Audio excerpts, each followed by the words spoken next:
this is Keiko from Brooklyn Shoe Space. Shoe Talks Quarantine Edition. I am going to be seeing Sarah from SABOTEUSE Bespoke. I have been fan mailing her on Instagram and just following her work. She does beautiful work. And I met her at the Shoemakers Forum down in Savannah. That is how I started following her more, and then she came to the class to make glass with us, and then that is how I met her again.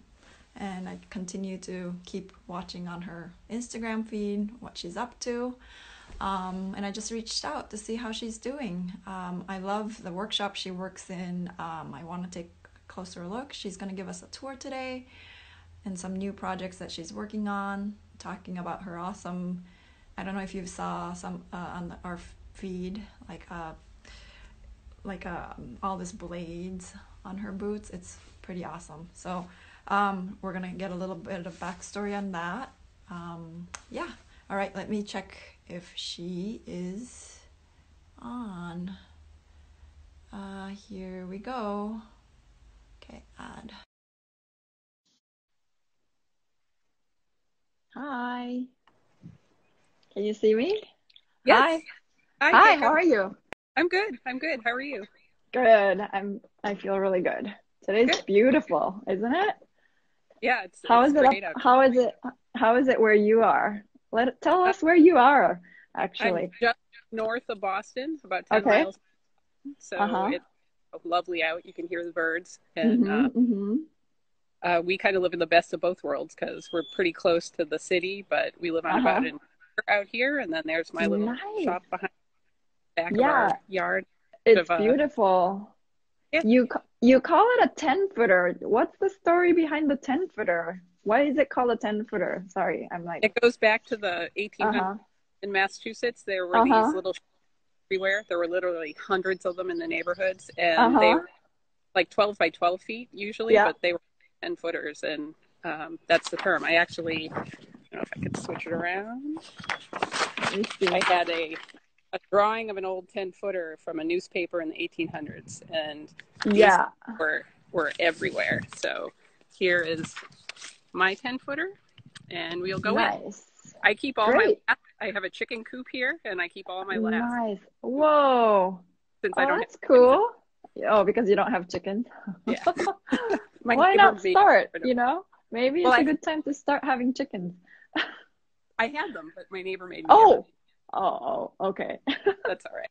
But anyway, that's cool. My 10-footer is 11 by 15. So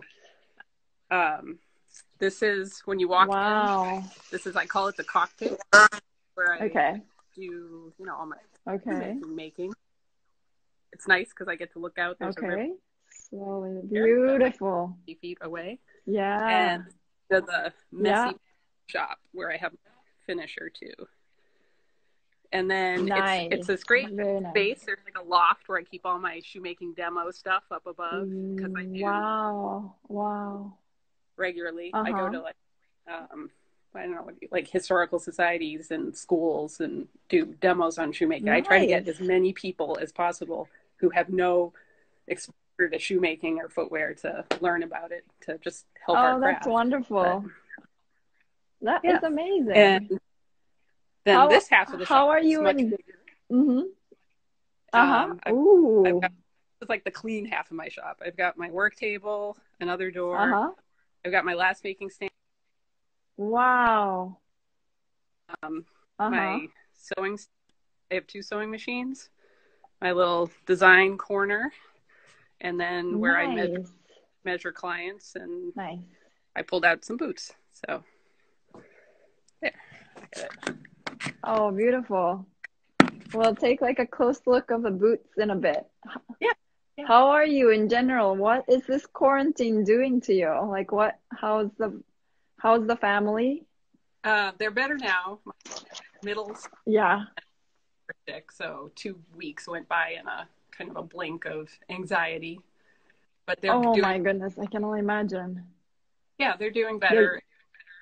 We're good. Okay. Very good. stressful. Oh, Yeah, no, absolutely. And on top of that, you have to do schooling, right? Or homeschooling. A little older. Not, My youngest is 11, so I definitely need to keep on top of them. But they are independent in some ways, and take a lot of emotional draining energy in other ways. you're right. How do you juggle everything and find the time to go into your 10-footer? What is your Well, secret? I'm compartmentalized my brain and how I write my days. So actually, like, I'm not very different now, aside from the kids being home and needing more attention. But my studio is at the back of our yard, but I have no windows facing the house, so I can like mentally block them out.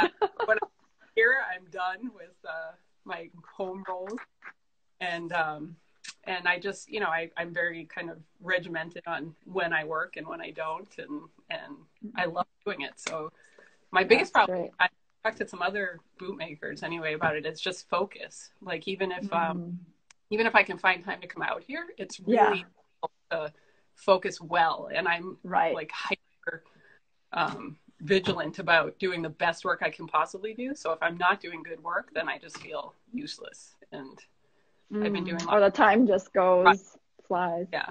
Right. Well, like I those shoes, that was out of my normal on the bespoke glass. Oh, yeah. So let's chat about that. So I posted a little photo of your last that you made in class. So you made a shoe off of it. Yeah, I've got on it. Yeah.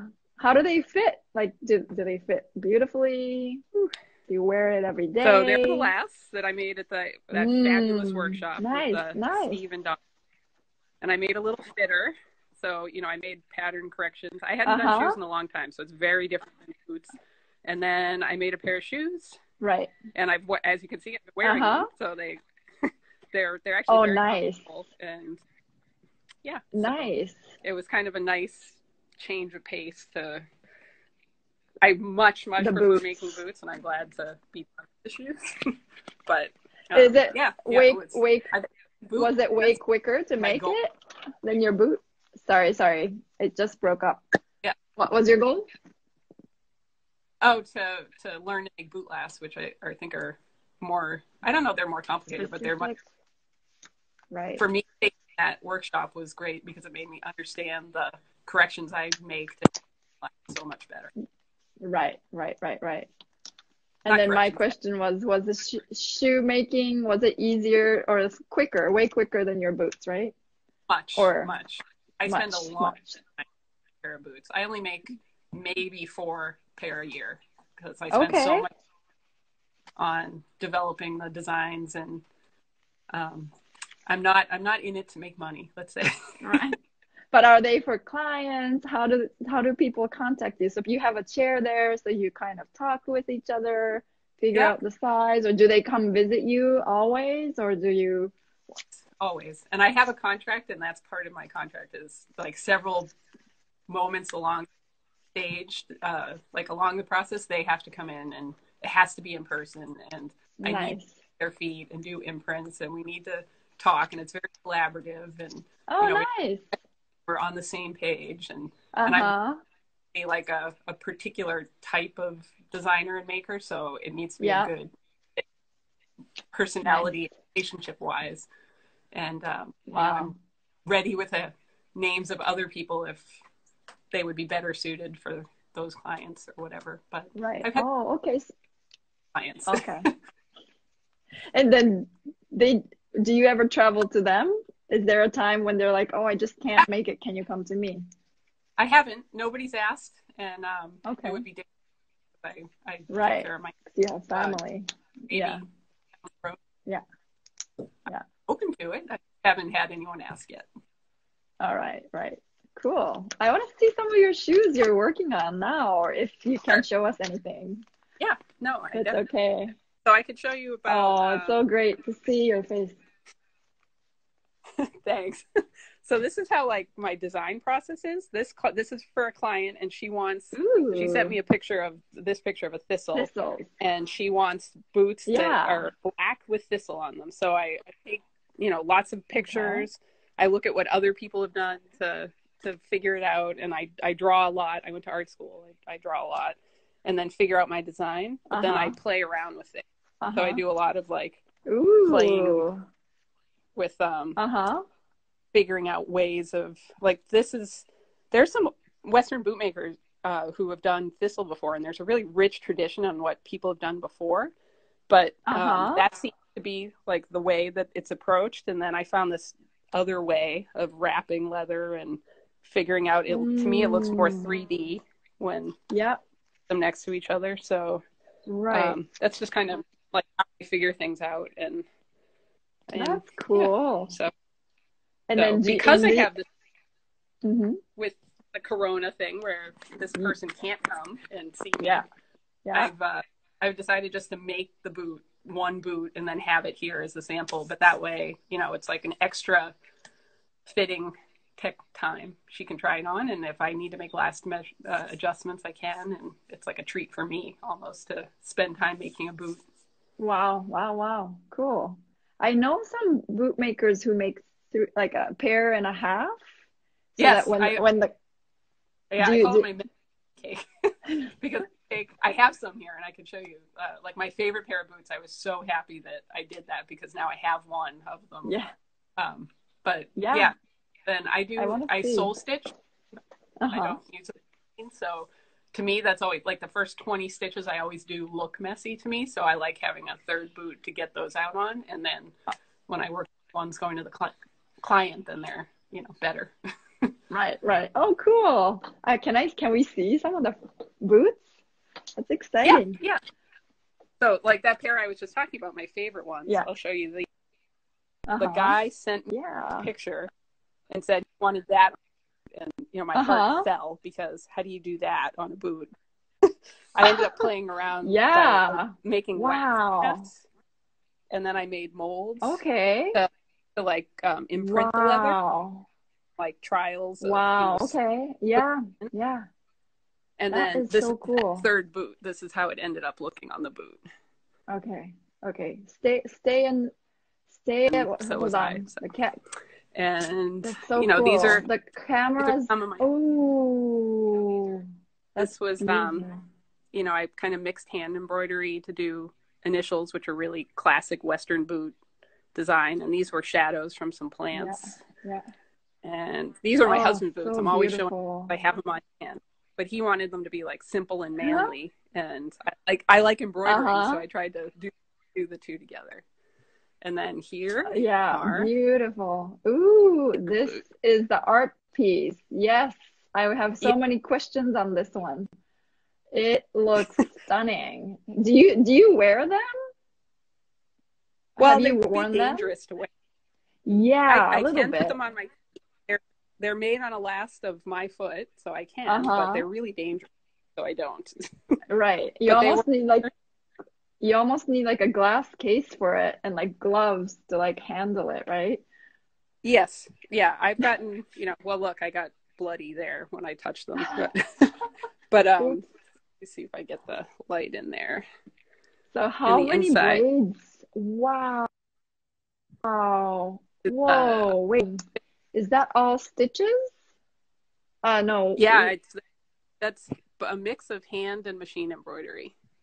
Oh that to hold the blades? No, it was just okay. And my thought was that this was like shark skin. Like if you do this, you get hurt. Obviously, you can't go up. And then you know, this kind of fish theme and the spine. Yeah. And a heel slide is supposed to make it easy for your foot to go in, but this makes it really difficult with all the embroidery. It's like warning you not to put the boots on. That is so funny. And like a little story behind that you mentioned a little bit. I don't know if you want to share it all, but I thought it was amazing. It's like this beautiful piece of boots, like artwork that you kind of want to resist wearing, and you're trying not to make people wear it, and also like the blade. So they were something I worked on a little